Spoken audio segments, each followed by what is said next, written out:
Hi అండి. Today అయితే అభ్యసన రకాలు చూద్దాం. మొన్న అక్టోబర్ 10లో అయితే దీని నుంచి అయితే చాలా బిట్స్ అయితే వచ్చినాయండి.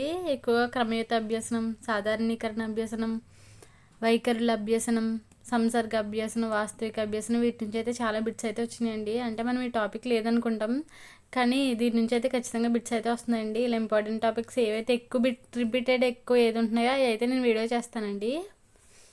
చూద్దామండి అభ్యసన రకాలు. ఇవి మొత్తం 9 రకాలండి. ఫస్ట్ వన్ భావన అభ్యసనం, సెకండ్ క్రమయుత అభ్యసనం, సాధారణీకరణ అభ్యసనం, వాస్తవిక అభ్యసనం, సంసర్గ అభ్యసనం, వైఖరుల అభ్యసనం, నైపుణ్యాల అభ్యసనం, నియమాల అభ్యసనం, విలువల అభ్యసనం.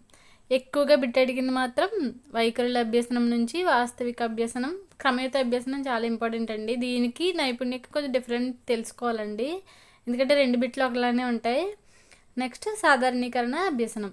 వీటి నుంచి బిట్స్ ఎక్కువగా వచ్చినాయండి మన అక్టోబర్ 10లో అయితే. ఒకసారి ఈ టాపిక్ చూద్దాం. ఫస్ట్ వన్ చూద్దామండి. భావన అభ్యసనం అంటే వస్తువులను, సంఘటనలను లేదా విషయాలను వాటి సాధారణ లక్షణాలను ఆధారంగా ఒక సమూహం కింద ఏర్పరచడాన్ని భావన అని అంటారు. భావనలు ప్రధానంగా 2 రకాలు: సరళ భావనలు, సంక్లిష్ట భావనలు. సరళ భావనలు అంటే ఏకైక ఉద్దీపన గుణం ఉన్న వస్తువులను లేదా సంఘటనలను సరళ భావనలు అని అంటారు. అంటే ఫర్ ఎగ్జాంపుల్ జంతువులన్నింటికి 4 కాళ్ళు ఉంటాయి. అంటే 4 కాళ్ళు ఏమున్నా అది జంతువు అని మనం ఒక భావన, ఒక సరళ భావన కదా అది. సో దానివల్ల సరళ భావనలు అంటారు. మనకి ఎగ్జామ్లో ఎలా అడుగుతున్నాడంటే ఈ ఉదాహరణలోనే ఇస్తున్నాడండి, అది ఏ భావన అని అడుగుతున్నాడు. సో మనం అలా గుర్తుపెట్టుకోవాలి ఎగ్జాంపుల్గా. నెక్స్ట్ సంక్లిష్ట భావన. 1 కంటే ఎక్కువ ఉద్దీపన గుణాలు ఉన్న వాటిని సంక్లిష్ట భావనలు అని అంటారు. ఇవి 3 రకాలు. ఫస్ట్ వన్ సంయోజక భావనలు, వియోజక భావనలు, సంబంధిత భావనలు.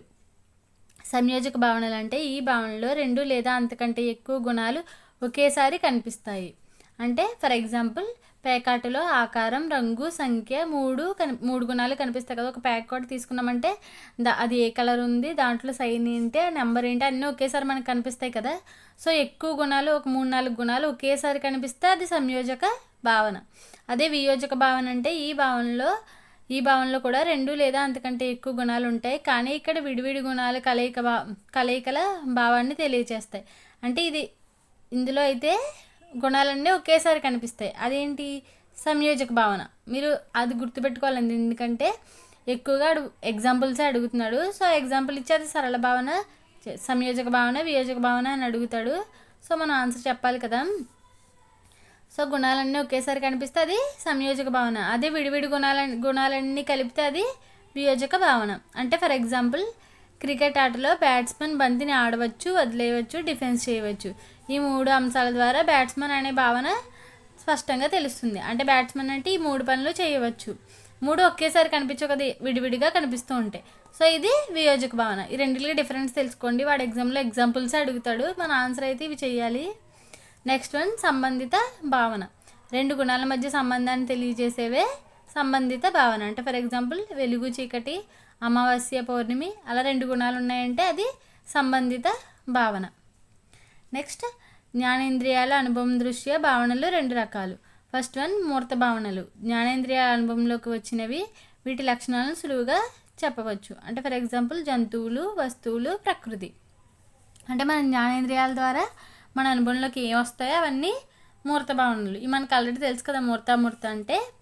నెక్స్ట్ వన్ అమూర్త భావనలు. అంటే జ్ఞానేంద్రియ అనుభవంలోనికి ప్రత్యక్షం చేసుకోలేని గుణాలను అమూర్త భావనలు అంటారు. అంటే భాషను, ప్రతీకలను ఉపయోగించి వీటిని నేర్చుకుంటాం. అంటే భాషను ఉపయోగించి, లాంగ్వేజ్ ఉపయోగించి మనం దేని గురించి అన్నా చదువుతున్నాం అంటే అది అమూర్త భావన కదా. ఇప్పుడు మనం ఈ టాపిక్ చదువుతున్నాం, ఇది కూడా అమూర్త భావనే. అలాగా వీటి లక్షణాలు అంత స్పష్టంగా చెప్పలేము. పాపం, పుణ్యం, న్యాయం ఇలాంటివన్నీ అమూర్త భావనలు. నెక్స్ట్ వన్ క్రమయుత అభ్యసనం. ఇది చాలా ఇంపార్టెంట్ అండి, చూద్దాం. టెట్లో అయితే ఇవి 2 బిట్స్ అయితే వచ్చినాయండి ఓన్లీ దీని నుంచి అయితే.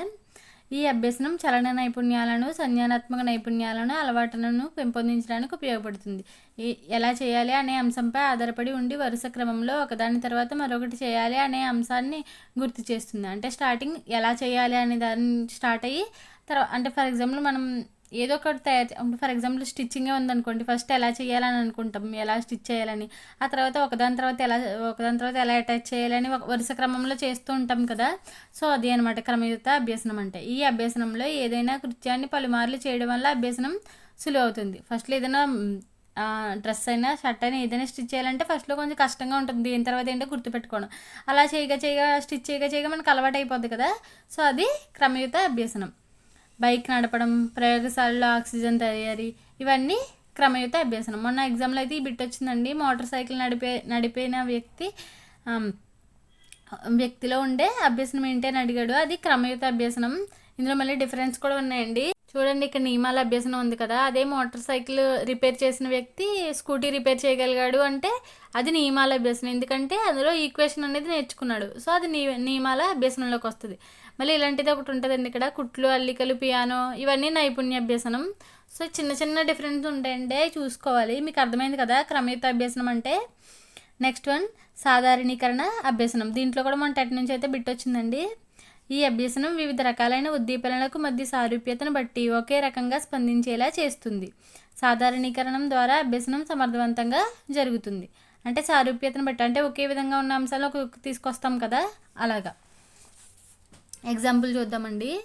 వృక్షాలకు జంతువులకు మధ్య వ్యత్యాసాన్ని నేర్చుకున్నప్పుడు వృక్షాలన్నీ స్వయం పోషకాలు అని, జంతువులన్నీ పరపోషకాలని తెలుసుకుంటాం. సో స్వయం పోషకాలన్నీ, వృక్షాలన్నింటినీ ఎగ్జాంపుల్గా తీసుకుని ఒక సాధారణీకరణ అనేది చేస్తున్నాం కదా ఈ స్వయం పోషకాలని.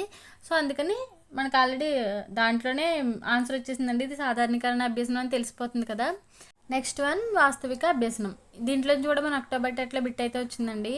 ఈ అభ్యసనంలో విద్యార్థులకు మారినటువంటి వాస్తవిక సమాచారాన్ని అందిస్తారు. అంటే ఫిక్స్డ్గా ఉండేవి. ఒక విద్యార్థిలో జ్ఞానాభివృద్ధిని పెంపొందించడానికి ఉపయోగపడుతుంది. ఫర్ ఎగ్జాంపుల్ నిర్వచనాలు, రాజధానులు, కరెన్సీ, ఇవన్నీ వాస్తవిక అభ్యసనంలోనికి వస్తాయి. వాస్తవిక అభ్యసనంతో జ్ఞానం అనే లక్ష్యం బలంగా ఉంటుంది. వాస్తవిక అభ్యసనకు లక్షణాలను తెలియజేసిన వ్యక్తి కార్టర్. ఇది కూడా అడగచ్చండి. వాస్తవిక అభ్యసనంలో విద్యార్థులు మెయిన్గా పొందే లక్ష్యం ఏంటి అని అడగచ్చు. సో జ్ఞానం. నెక్స్ట్ వన్ సంసర్గ అభ్యసనం. ఇది ఆల్రెడీ మనకు సంసర్గం అంటే తెలుసు కదండి. ఒక పేరు చెప్పగానే వేరేది గుర్తు వచ్చిందంటే అది సంసర్గం అవుతుంది కదా. అంటే చూద్దామండి. ఈ అభ్యసనంలో విద్యార్థి యొక్క ఆలోచనలు, అనుభవాలు మానసికంగా ఒకదానితో మరొకటి సంబంధం ఏర్పరచుకుంటాయి.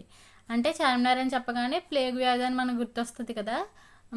చార్మినార్ అనగానే తాజ్మహల్ అని గుర్తొస్తుంది కదా. సో ఇది సంసర్గ అభ్యసనం. నెక్స్ట్ వన్ వైఖరుల అభ్యసనం. దీంట్లోంచి కూడా బిట్ వచ్చిందండి. ఇవి నేను మొన్న డిఎస్సి టైంలో రాసుకున్నానండి. దీంట్లోంచి ఎక్కువ బిట్స్ వచ్చాయని అప్పుడు ఆ టాపిక్స్ చదివానండి.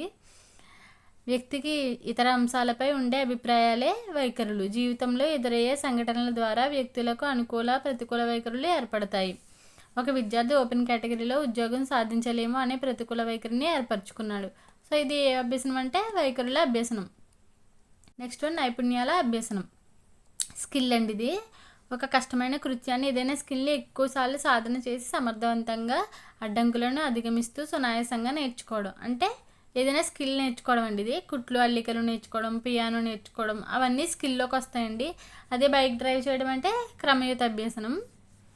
నెక్స్ట్ వన్ నియమాల అభ్యసనం. ఇందులో మెయిన్గా నియమం, సూత్రం తెలుసుకోవాలండి. ఇది అత్యంత ఉన్నత స్థాయి జ్ఞానాత్మక ప్రక్రియ. వివిధ భావనల మధ్య సంబంధాన్ని తెలుసుకుని నూతన సందర్భాలలో ఉపయోగించే అభ్యసనం. అంటే సంబంధాన్ని తెలుసుకుంటే మనం ఆ కాన్సెప్ట్ యొక్క సంబంధాన్ని తెలుసుకుంటే అది వేరే చోట కూడా యూజ్ చేయొచ్చు కదా, అదే చెప్తున్నారు. ఒక అంశంలో దాగి ఉన్న మూల భావనను తెలుసుకుని కొత్త సందర్భంలో ఉపయోగించడమే నియమాల అభ్యసనం. అంటే బైక్ బాగు చేసిన వాళ్ళు స్కూటీ కూడా బాగు చేయగలరు కదా. సో అలాగా.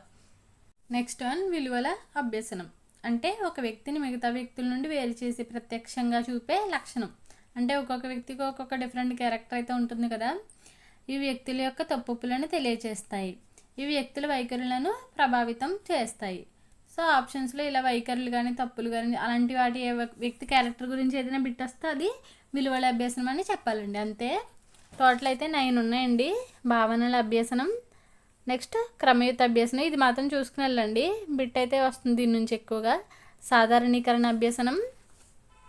నెక్స్ట్ 4th వన్ వాస్తవిక అభ్యసనం. అంటే ఫిక్స్డ్గా ఉండేవి. సంసర్గ అంటే ఒకటి ఒక పదం గుర్తు రాగానే వేరే మ్యాటర్ గుర్తు రావడం, అలాగా. వైఖరుల అభ్యసనం అంటే అభిప్రాయాలు, వాళ్ళ వైఖరి అనే దాని మీద డిపెండ్ అయి ఉంటుంది. నెక్స్ట్ వచ్చేసి నైపుణ్యాల అభ్యసనం. అంటే ఇది స్కిల్కి సంబంధించింది. నెక్స్ట్ నియమాల అభ్యసనం అంటే సూత్రం నేర్చుకుంటాం. నెక్స్ట్ విలువల అభ్యసనం. ఇది వ్యక్తి విలువలకు సంబంధించి క్యారెక్టర్ని బట్టి ఉంటుందండి. అంతేనండి.